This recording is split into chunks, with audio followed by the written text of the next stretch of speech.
Casper and Dennis here for Submission Radio, proudly brought to you by Musashi. Very late in the morning, I think it's about 2:30 a.m. Even later, I think. Even later, Yeah. the fights have concluded. And we're the last ones here, I believe, as well. Yeah, it's just us and the cleaners just hanging out.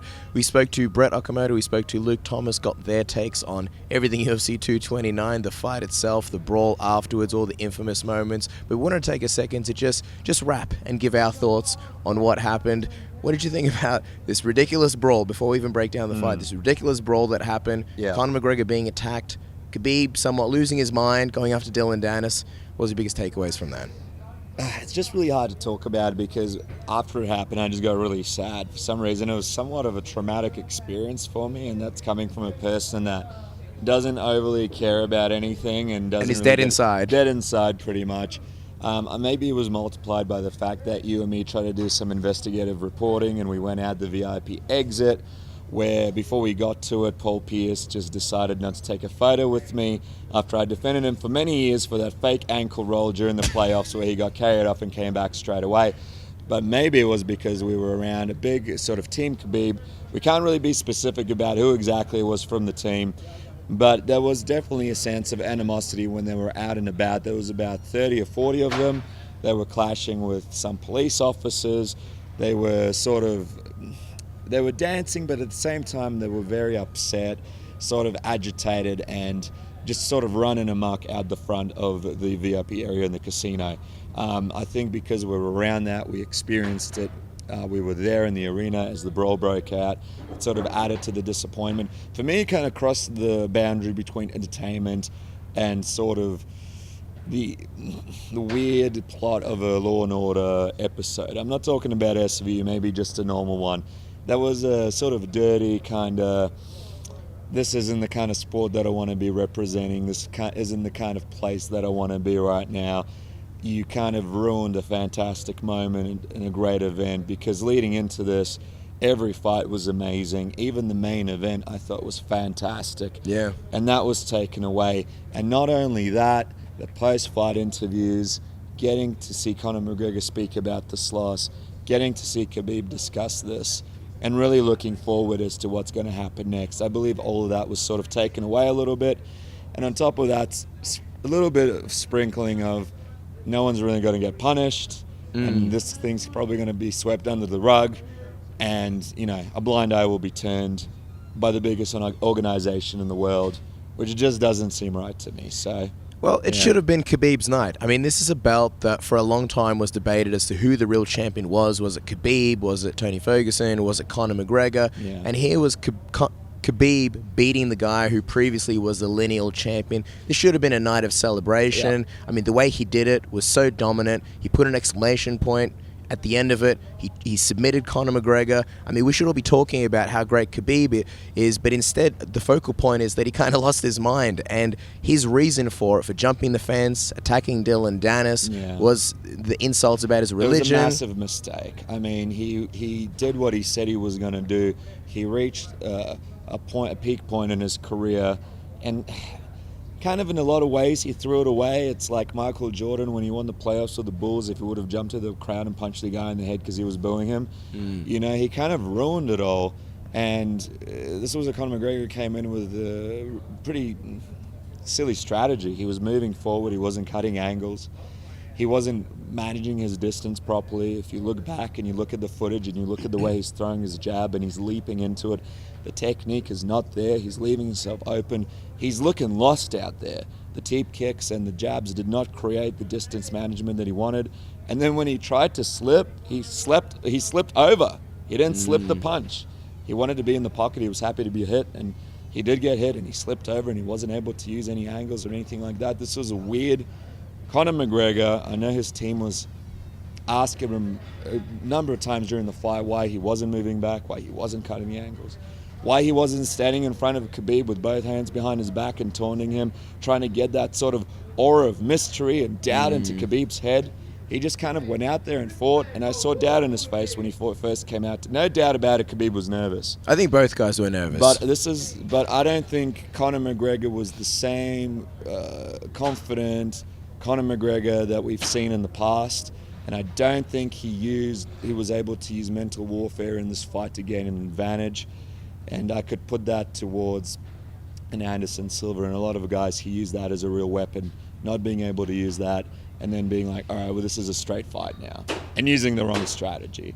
I mean, it was a disappointing strategy from McGregor and a fantastic win for Khabib that was ruined. Yeah. Well, I think with Conor, the question has always been surrounding his cardio, and I think this fight especially again highlighted that really he was a shell of his former self when Khabib's investment in the first couple of rounds paid off. And I think Conor McGregor did a good job in the first round of sort of neutralizing Khabib's attack and not letting him get off too much damage. In the second round, it began to unravel, and by the third, you saw Conor just standing in front of Khabib. He wasn't cutting off the cage. He was letting Khabib. Normally, Conor's very good at sort of controlling where the fight takes place, being in the center of a cage, pushing his opponent towards the back behind those black lines. That's where he found himself. And it was crazy seeing him on his back, on top of his own logo of Proper 12, being completely helpless and not being able to do anything. And it's interesting because this whole fight week, the discussion has been Conor's mind games. Will they play an effect on Khabib? Will he unravel because of all these mind games? And he did. But it wasn't during the fight. It was after the fight. And he had, for all the religious things and political things that Conor said, it wasn't really Conor who, well, I mean, obviously he lost big, but it was Dylan Dennis who seemingly got the attack from Khabib, a guy who has stayed relatively quiet in all the situation. So I don't really understand that. And that's the thing that I don't like about this. Khabib sort of defending his actions by saying, look, he spoke about my religion. I think, you know, when you see people who are fanatical about their political views or their religious views, I don't think you can ever justify violence to prove your point. I think that's where the line is crossed, and I think that's where the boundary is sort of overstepped. Yeah, no, absolutely. Look, I think just overlooking the whole political and religious thing, I know it's a different culture, two cultures clashing, but at the end of the day, you know, it was a massive mistake from Khabib. He mentioned how his dad wasn't going to be happy. It's just not a fantastic opportunity for him. His dad probably will smash him. Dad might smash him. Financially, this is going to have a huge impact on his sponsorship deal.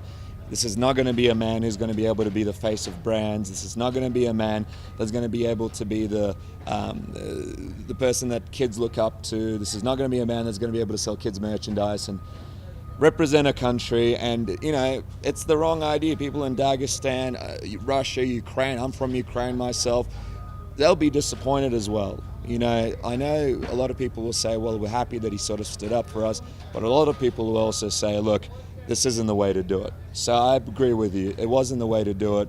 It was a silly way to do it, and it was just silly to unravel when he achieved what he was going for in the very last minute over a guy, like you mentioned, who didn't really have anything to do with it.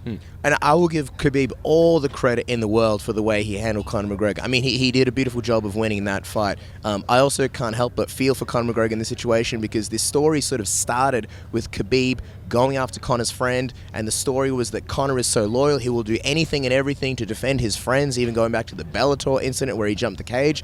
And here the story ends with, once again, Khabib going after another one of Conor's friends, and Conor sort of being in the cage, helpless, unable to do anything. People jumping the cage, Russian guys jumping in and attacking Conor McGregor. I see people discussing it, saying, you know, Conor threw the first punch. I mean, you had guys literally running at Conor McGregor, cops pushing him to the side, Conor trying to defend himself.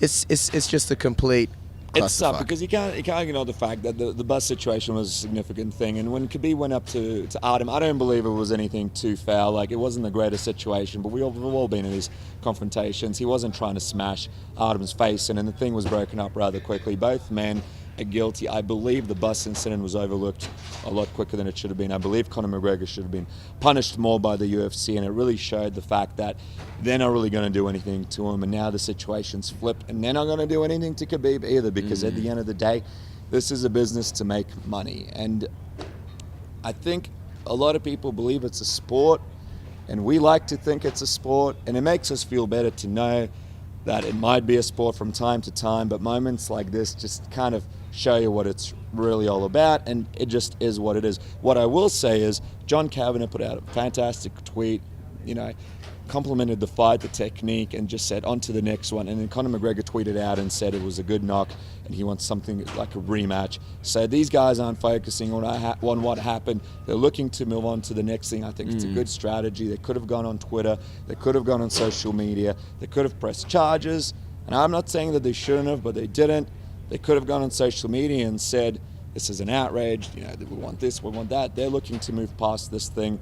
I'm hoping Team Khabib can move past this thing as well, and I'm hoping we can move to what the sport, or well, this entertainment business is really about, and that is good fights. So, well, also there's the fact that we don't really know where this ends. I know Kareem Zidane was pointing out that we don't really know how far this will go, and it's probably smart that Conor McGregor is not pressing charges because you don't really want this to continue escalating. Just quickly, I think this highlights the difference between someone like, say, Nate Diaz and a Khabib, sort of mentally and emotionally, because with Conor McGregor, it was a very personal rivalry between Conor and Nate, but it never really escalated to the point. I mean, sure, there was a water bottle throwing incident, but for the most part, once the fight was done, that's it. It was over. And you could see there was a lot of respect between both guys. Here with Khabib, he sort of went and he was a slave to his emotions, and that's something that I found a little bit disappointing. But you mentioned Conor McGregor's tweet.